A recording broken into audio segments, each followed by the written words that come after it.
Learn like a pro. Welcome. Today we're going to take a look at how you can unmix the world around us.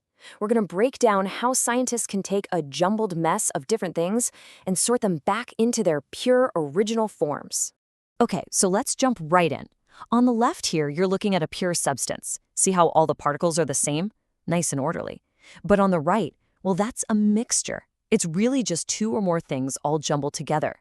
But, and this is super important, they're not chemically joined. Think of it like a trail mix, not a cookie. And the thing is, once you start looking, you realize mixtures are everywhere. I mean, most of what we see and touch every single day, from the air we're breathing to the coffee in our cup, they're all mixtures. The world is rarely simple and pure. So that brings up a really fascinating question, right? If pretty much everything is a jumble, how in the world do we sort it all out? How do you unmix things? Now, we're going to get into the core idea that makes all of this separation possible. And honestly, it's a beautifully simple concept.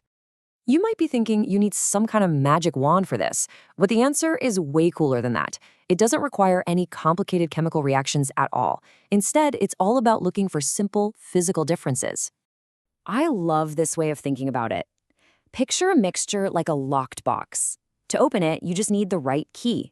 And that key, it's a single physical property, something like magnetism or size or how well it dissolves, where one substance acts totally different from the other. You find that one difference, and boom, you've found the key to pull them apart.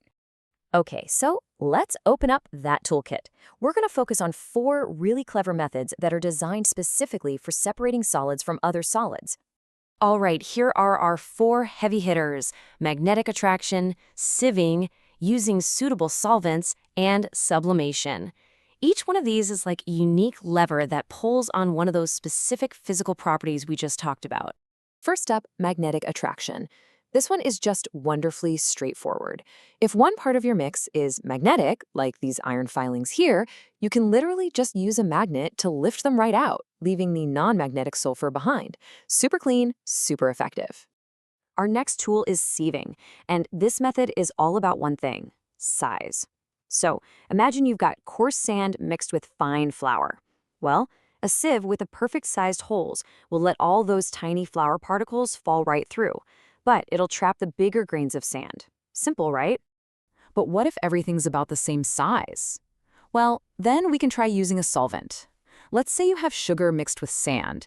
If you add water, the sugar will completely dissolve, but the sand won't. Then you can just filter out the sand and you've separated them based on their solubility. Pretty clever. And finally, we get to the most unusual method of the bunch: sublimation. There are some really unique solids, like the iodine you see here, that do something wild when you heat them. They skip the liquid phase and turn directly into a gas. That purple vapor rises up, leaves the salt behind, and then when it hits that cool funnel, it turns right back into pure, solid iodine crystals. It really is like a magic trick. Okay, so we've got these 4 awesome methods in our toolkit. The big question is, how do we know which one to use for any given job? Well, the good news is you don't have to guess. This chart right here is called the separation decision matrix, and it's basically a chemist's cheat sheet. It helps you figure out what kind of mixture you have, identify the key physical property to go after, and then it points you straight to the perfect tool for the job. And if we zoom in right here, you can really see how it all comes together for what we've been talking about. For those solid-on-solid mixtures, your choice really comes down to finding a huge difference in just one of those 4 properties we explored: magnetism, size, solubility, or that ability to sublimate. So here's the really crucial point. This isn't just theory for a science lab. This is a totally new way to see the world around you. Every jumbled pile is really just a puzzle waiting for the right key. So what mixtures are out there in your world just waiting to be unlocked?